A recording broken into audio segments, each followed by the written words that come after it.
beginning, God created man alone. Now, we know that Hashem didn't mean for him to remain alone. So what he did was, it seems, perhaps, he created that moment in time where man was alone in order to develop a connection with Hashem. Very important. Without a connection to Hashem, we are really lost and alone in this world. And so by creating man without anyone else in the world, so he was alone in the sense, mitzvah that, but he was able to be with Hashem in a much more special, much more intimate way. So he wasn't really alone, but he was alone in the world. However, the ultimate purpose of creating man wasn't just to have a relationship with Hashem, but to have a relationship with other people as well. And through that relationship, man is meant to express and mimic, so to speak, God's ways. We're taught that just as God is compassionate and merciful, we are meant to be compassionate and merciful in this world as well. By emulating God's ways, we connect with Hashem in a very, very, very special way. So even though man had this connection to Hashem, from the perspective of the world around him, man was alone. And regarding that point, the Torah says, Lo tov heyot hadam levado. It is not good for man to be alone. So Hashem decides to make him a wife, an ezer kenegdo. Now, the standard explanation of this idea that it's not good for man to be alone and God made him a wife is simply that, that a man by himself is lonely and he's not able to share his life experience with somebody. There's an alternative explanation to the verse that opens up a whole nother dimension to what's going on over here, and it connects back with really the essence of what man is and what his purpose is in this world. And this is explained like this. Lo tov heyot ha'adam levado. We invert the verse. We read it backwards and say that if man is alone, then he cannot be good. What does it mean to be good? Being good in truth is to be like Hashem. Hashem is the essence of good. And what is that essence of being good? So we're taught that God created the world to give of his goodness. In Hebrew it reads, hatov lehetiv, that the nature of the good is to bestow good. So the idea of doing good in Hebrew is from the same word tov. Lehetiv is from the same word tov. So the verb, so to speak, of being good in action is to lehetiv, to be benevolent and do good for others.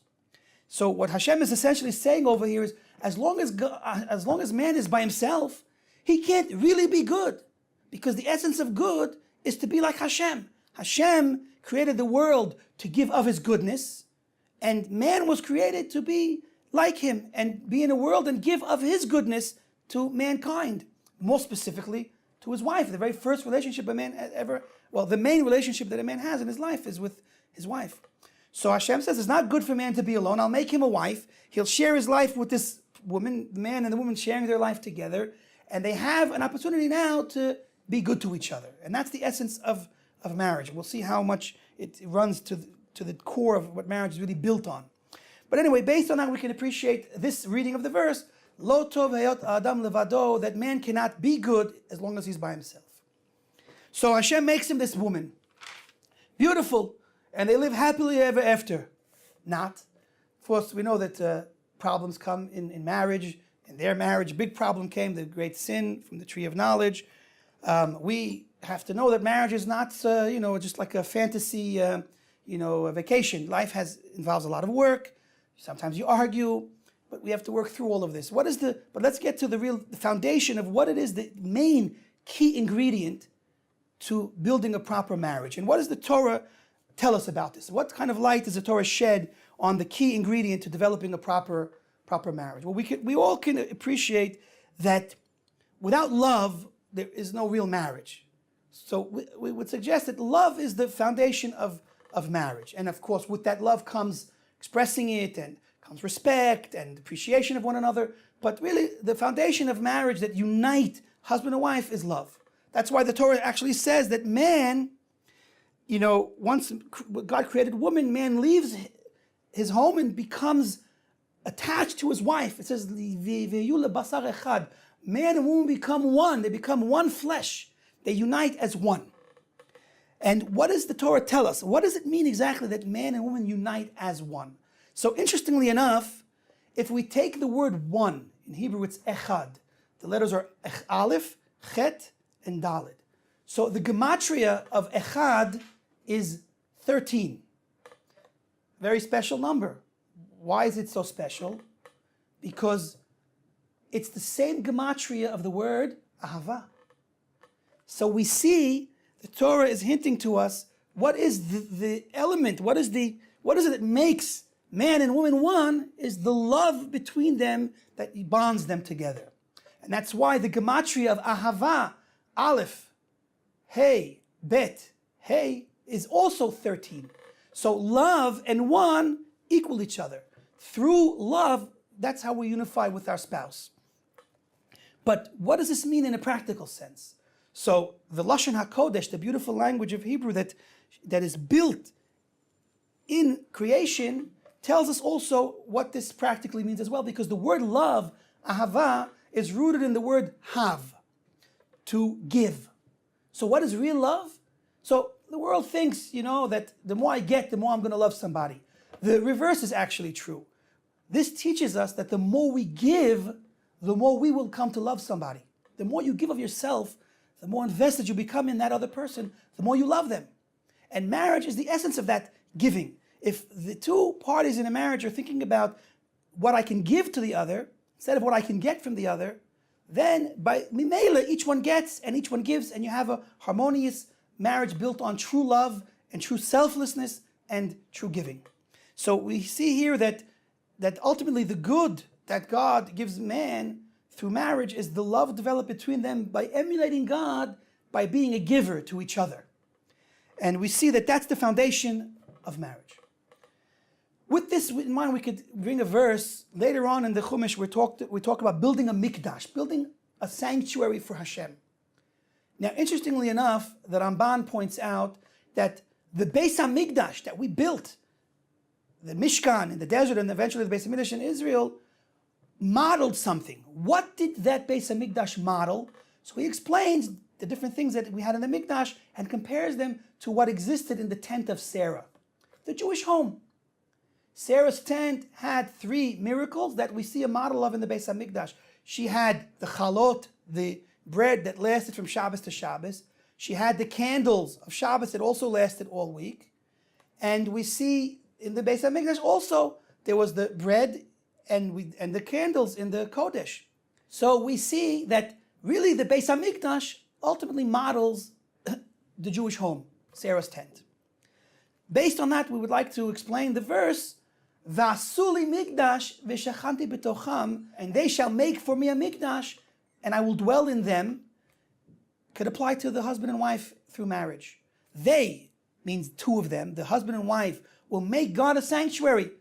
How so? By building their home. And then God will dwell amongst them in that home. That home will be a holy home where God resides. With this, we can appreciate an even deeper appreciation of the word echad, because one, the letter aleph represents one. So, and the word echad starts with the letter aleph. So if we look at the letter aleph, which we're speaking about now, which represents the oneness of marriage, if you look at the letter aleph itself, so we can divide it into its parts. Each letter has its own parts, which is also by divine design. And we could see that the parts of the letter aleph, if you look at it, there's a yud on top, and then there's a yud on the bottom, and a vav in the middle. And there are 2 fascinating ideas we want to point out in this letter aleph.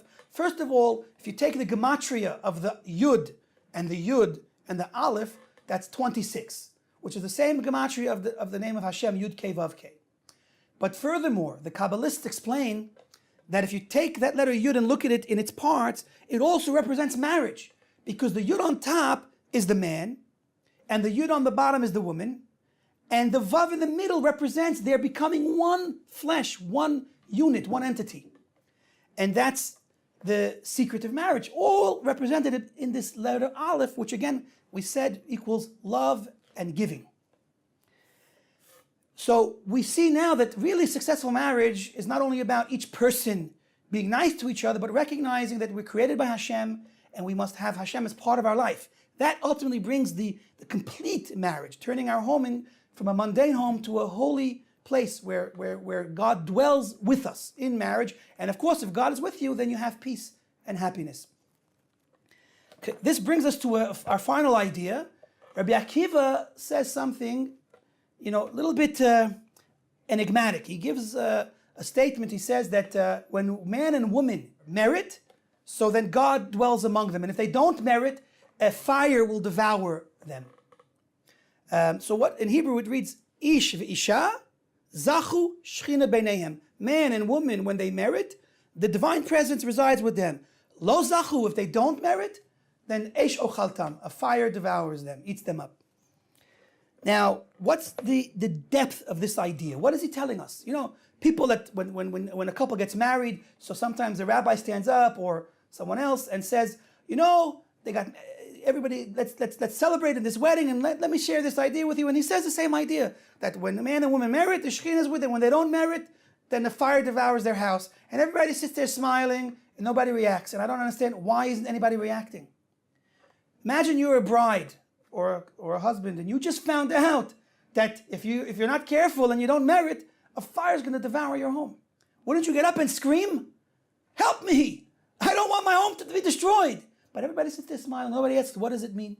What does it mean that if you're zoche, you have peace, and you have Hashem, and if not, you have destructive fire? I'd like to know. I think everybody would like to know. Yet we say this cute idea and forget that Rabbi Akiva's not just saying something nice to say at a wedding or at a Sheva Brachas, but he's trying to teach us something deep here. So let us appreciate this idea from one perspective. At least there are others. I'm going to share with you one. If you look at the name Ish and Isha, so there's a letter Yud in Ish and a letter Hey in Isha. What we're saying is if you strip those letters away, you're left with just the letters Aleph, Shin, Ish, fire. So one would say, okay, very cute. It works with the letters. If you take out Yud and Hey, which is Hashem's name, you get fire. Very nice. But obviously the Torah is not random like that. When God created Ish and Isha, he picked which letters that should be in their names. And when this idea is being expressed, it's because specifically by taking out Hashem's name, you're left with Ish. So what is fire all about? What is this fire? So the Svarim Kedoshim, the holy books, explain to us that man is made up of 4 elements: earth, wind, fire, and water. One of them is fire. These 4 elements, earth, wind, fire, and water, are the source of our negative character traits. Because the physical body, as a result of the first sin, is mixed with good and bad. Therefore, it has a mixture, and we have inherited some negativity. That means these 4 elements come with a level of negativity, which lean towards negative character traits. We're not going to discuss them all, but fire we will discuss. So what is the negative character trait that's connected with fire? Haughtiness. Thinking of oneself too much. Being selfish. That is what's rooted in fire. Of course, anger as well. But the main thing now we're going to focus on is the idea of being haughty and selfish, thinking of oneself too much. That's the fire. So let's imagine 2 people come to this union of marriage, but they're thinking about themselves. They come with their fire. They come with that negative character trait of thinking of themselves, being selfish and being, haughty. Does that sound like a good ingredient for harmonizing the 2 into one and building a beautiful, loving home of pure giving? No, because each one's thinking about themselves. So if you take away Hashem's name, you're left with fire, which equals each one thinking about themselves, being selfish, and this can start fights and chaos, anger, and that's going to block the shalom in their home. But if you add Hashem's name, which goes back to what we started saying, Hashem's name represents the idea that he's going to be with you. That's the Aleph, with the gematria of Yud Kei Vav Kei, with Hashem's name. But if you recognize Hashem and you bring him into the union, which means we emulate his ways. We realize that God made man to be like him, to be a giver, to be selfless, to give love, to unite through that love. Then you have a harmonious marriage. And with that, you should hopefully live not happily ever after in a sense of a dreamy, make-believe world, but live happily ever after, working hard at building a beautiful marriage and home, raising beautiful children, going in Hashem's ways. Chazak u'baruch.